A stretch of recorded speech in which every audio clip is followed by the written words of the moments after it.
पहाड़गंज इलाके में एक लड़के की डेड बॉडी मिलने की खबर सुनकर police inspector Rajveer Khanna constable Mahavir Sharma के साथ वहां पहुंचा।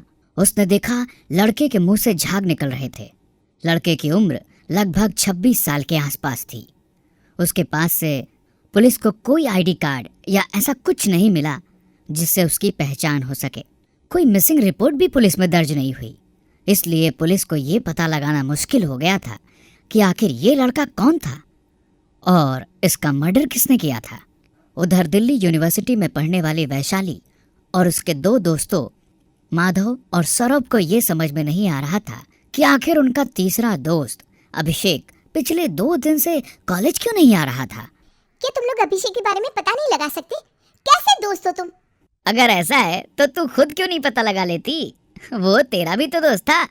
वैसे वैशाली, वो तेरा दोस्त ही था ना? इससे ज्यादा तो कुछ नहीं ना, क्योंकि सारा टाइम तो वो तेरे साथ ही घूमता रहता था। तेरा दिमाग खराब हो गया है क्या? अजीब अजीब बातें कर रहा है। तुझे क्या लगता है क्या था वो मेरा? क्या सौरभ, तू तो जानता है ना, अपनी वैशाली को कोई लड़का पसंद ही नहीं आ सकता। ये तो खुद लड़कों की तरह रहती है। माधव की बात सुनकर वैशाली हंसने लगती है और वहां से चली जाती है। लेकिन अगले दिन सुबह के वक्त वैशाली के घर के दरवाजे की घंटी जोर जोर से बजने लगती है।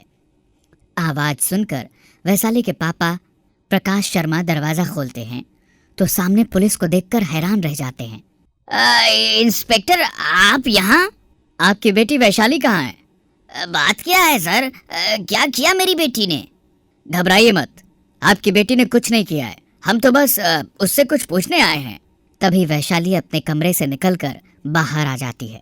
इंस्पेक्टर राजवीर को बीती रात जिस लड़के की डेड बॉडी मिली थी उसकी फोटो वैशाली को दिखाते हुए उसने पूछा, क्या इसे जानती हो?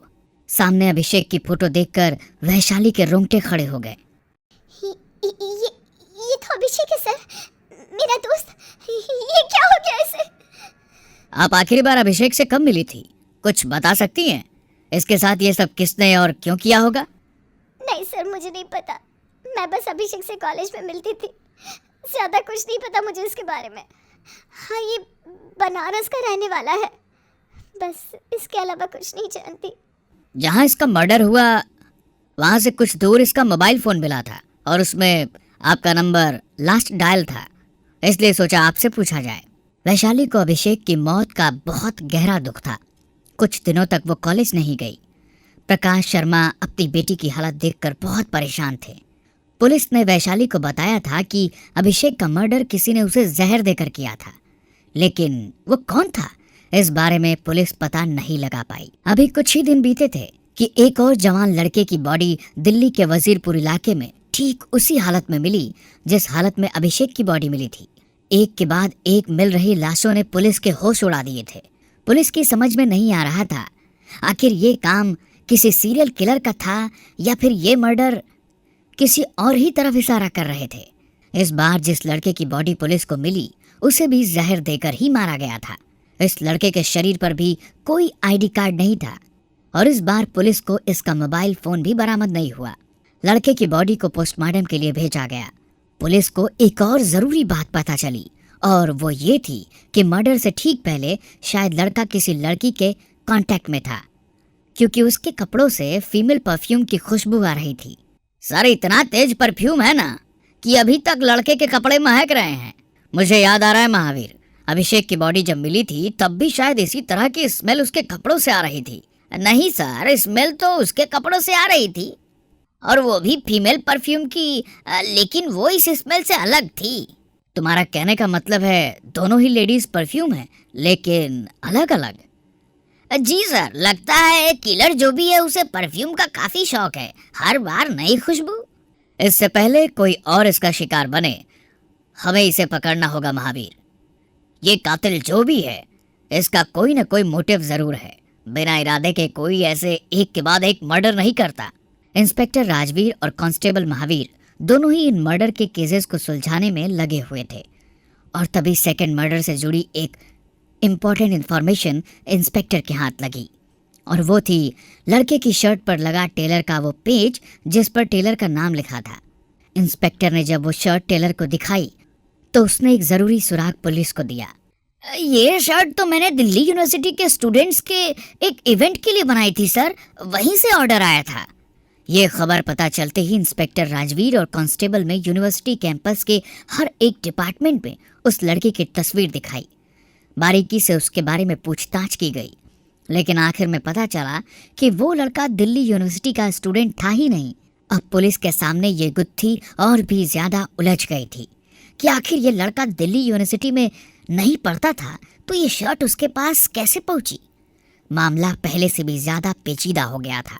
इसी बीच किसी ने पुलिस को किलर के बारे में एक इम्पोर्टेंट इन्फॉर्मेशन दी। उधर दूसरी तरफ किलर अपने अगले शिकार की तैयारी में थी।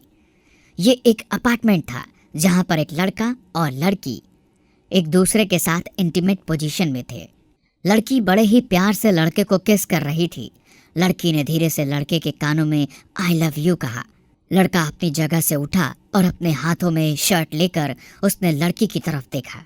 आई लव यू जान, वैसे इस शर्ट के लिए थैंक यू, ये मेरा फेवरेट कलर है। देखो, अब इसके अंदर से मेरी खुशबू भी आ रही है।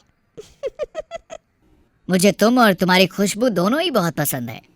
बस एक बात बता, क्या तुम अपनी पूरी लाइफ ऐसे ही मेरे साथ रहोगी? ये भी कोई पूछने वाली बात है? मैं हमेशा तुम्हारे साथ रहना चाहता हूँ। इतना कहकर लड़की ने लड़के को अपनी बाहों में कस लिया। लड़का भी लड़की को अपनी बाहों में लिए खड़ा रहा। कुछ देर के बाद उसने लड़की के हाथ अपने हाथों में लिया और बड़े ही प्यार से उसे चूमते हुए कहा, मैं तुमसे शादी करना चाहता हूँ, विल यू मैरी मी? ये सुनते ही लड़की हाथों में पकड़ी चॉकलेट लड़के की तरफ बढ़ा दी। लड़के ने भी बड़े प्यार से वो चॉकलेट खाई और फिर कुछ ही सेकंड्स में वो जमीन पर ढेर होकर गिर गया। इससे पहले वो लड़की कुछ और करती, अचानक से अपार्टमेंट का दरवाजा खुला और इंस्पेक्टर राजवीर जोशी अंदर आ गया। You are under arrest miss Vaishali. Vaishali ने पलट कर देखा, पुलिस उसके सामने थी। लड़के को जल्दी से हॉस्पिटल भेजा गया ताकि उसकी जान बचाई जा सके और वैशाली को पुलिस लॉकअप में डालकर उससे पूछताछ शुरू की गई। वैशाली के पापा प्रकाश को पुलिस स्टेशन बुलाया गया था। यह सब तूने क्या किया वैशाली, और क्यों किया? मैंने हमेशा तुझे बेटे की तरह समझा। तूने जो चाहा वो करने की आजादी दी, फिर ये सब आखिर क्यों? हाँ, क्योंकि मुझे लड़कों की तरह आजाद रहना था पापा। मुझे किसी तरह के बंधन में नहीं बनना था। साफ साफ बताओ वैशाली, आखिर तुमने इतने लड़कों का मर्डर क्यों किया? क्योंकि मुझे वही करना था जो लड़के लड़कियों के साथ करते हैं। पहले प्यार का नाटक और फिर शादी का नाम आते ही उन्हें छोड़कर चले जाते हैं। मैं नहीं चाहती थी कि कोई मेरे साथ ऐसा करे। ये क्या पागलपन है वैशाली? कहना क्या चाहती हो तुम? एक बार एक लड़का था, मेरा पहला बॉयफ्रेंड। बहुत प्यार करती थी मैं उससे, लेकिन जब मैंने उसे कहा कि मैं तुमसे शादी करना चाहती हूँ, तो जानते हो उसने क्या किया? क्या किया उसने? उसने मुझे छोड़ दिया और किसी दूसरी लड़की का साथ पकड़ लिया। उसी दिन मैंने सोच लिया था कि अब मैं भी इन लड़कों के साथ ऐसा ही करूंगी जैसा ये लड़कियों के साथ करते हैं। लेकिन तुमने एक बार भी ये नहीं सोचा पुलिस तुम तक पहुंच सकती है?